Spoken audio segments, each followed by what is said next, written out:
wonder why President Obama is a Nobel Peace Prize winner, he has been able to reshape relations with all countries across the world. Let's start with Venezuela. A new interview with Spanish TV channel. Here's how our president described dictator Hugo Chavez. My sense is that what Mr. Chavez has done over the last several years has not had a serious national security impact on us. We have to be vigilant.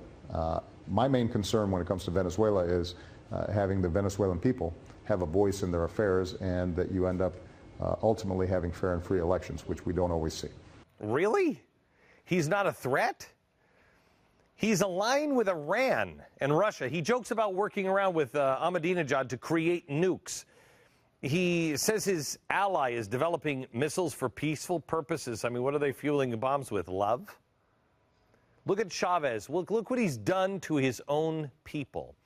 He has encouraged police brutality. Officers are responsible for 1 out of every 5 crimes and killed almost 8,000 people last decade. No, don't worry about dictators. He's a clown. Don't worry about him. Killed 8,000 people. He's changed the law so anyone who criticizes him gets thrown in prison for more than 2 years.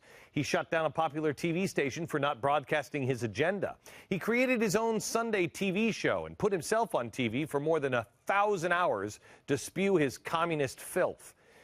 Non-government organizations that accept foreign aid are prosecuted for treason. He manipulated a political takeover of the Supreme Court by changing laws to make it possible to replace his appointed judges. The list goes on and on and on. But none of these themes seems like a real threat to President Obama. Obama is softening on Chavez. Well, why not spread the love, Chavez communist buddy Raul Castro? Here's why we extended the olive branch to Cuba. Listen to this. I believe that there should be a way for us to resolve this 50-year conflict with Cuba. But it involves recognizing liberty and releasing political prisoners and showing movement inside of Cuba. We've shown flexibility in remittances and lifting parts of the travel ban for family members. And I think that was the right thing to do. Here's just a few other examples of the president's new frenemies. I mean, we already know he's eased restrictions on Cuba. On Venezuela, Hugo Chavez, he's not so bad. He gave Obama a gift in which the president gladly accepted. What's the big deal if we show some, as the White House says, show some diplomatic courtesy? Iran, you remember when Iran, President Mahmoud Ahmadinejad, remember when Obama said he'd be willing to meet with Ahmadinejad? Russia, former President Dmitry Medvedev. Remember when he was caught on tape with Medvedev saying, look, I'm going to have some more flexibility after the elections. Help me out. I will transmit to Vladimir. Turkey. Obama takes parenting advice now from Turkey's prime minister, saying he's interested in his perspective on raising girls. Like, are you kidding? His girl is in a burqa and represents the pro-Islamic Justice and Development Party, need I say more. Egypt, the Muslim Brotherhood. The new president, a member of the Muslim Brotherhood, was invited to come to the White House this fall. This guy is fighting for the release of the blind sheik who is spending the rest of his life in prison for the bombing of the World Trade Center in '93. And if that's not bad enough, when Obama's White House recently granted a visa, they granted it to a member of the blind sheik's Islamic group. The same Islamic group that murdered Anwar Sadat for making peace with Israel. In Sudan, we've got a new buddy in Sudan. We just released the guy from Gitmo who guarded bin Laden and helped him get away from our troops. That guy's free to go back to Sudan. What? Diplomatic courtesies. Meanwhile, the Pakistani doctor who went and provided information to our government and our CIA to help capture bin Laden, he's in jail in Pakistan. They're ready to kill him. Obama doesn't want to get involved. I've always said, keep your friends close and your enemies closer. These are our enemies, but they are Barack Obama's friends. Now, let's take a look at how he's treated our allies, right? Countries that have traditionally stood by us for a decade. Israel, Benjamin Netanyahu. Remember this?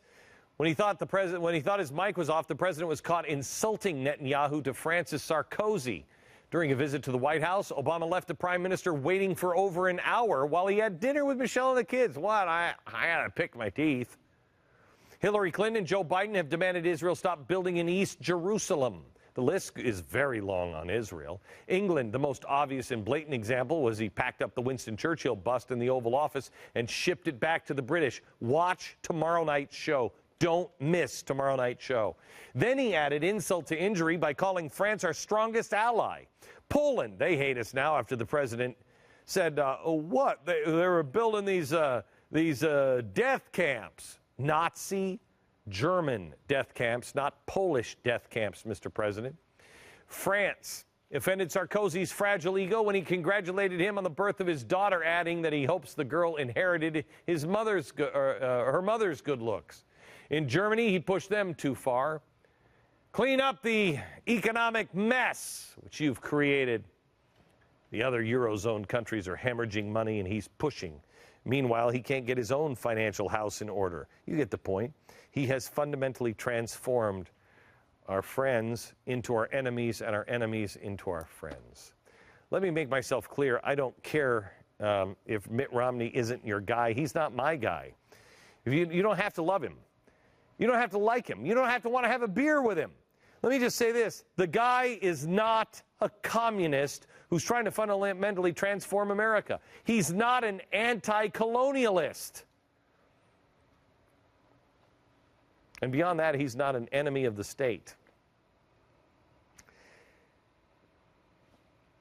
If we have Barack Obama another term, he will have more flexibility. That's what he told me with his hand on my knee. I kind of liked it, Vladimir.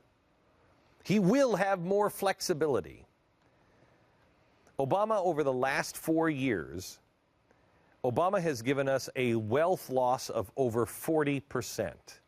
40%. Now, let me put this into perspective. That takes us all the way back to where we were in 1992 when your net worth for every average family was $77,000. Okay, this started in 2007, so let's blame it on Barack Obama and George W. Bush. If we lose another 40%, that's not 80%, that's like what, 68%? If we lose the same amount, we have another crash, and tell me if you think this is a stretch. Do you believe, ask your friends this, do you believe we could have another hit as bad as the last one we had in 2008? The answer is yes. If we have a hit this bad, the United States of America will no longer be a first world country. This is the time to restore our country. Go to glennbeck.com right now. Get yourself, get your friends, get your family registered to vote. Click on the 1, 2, 3, 4. Click on the number 2. Activate. Get yourself and your friends and your family registered to vote. This is the time.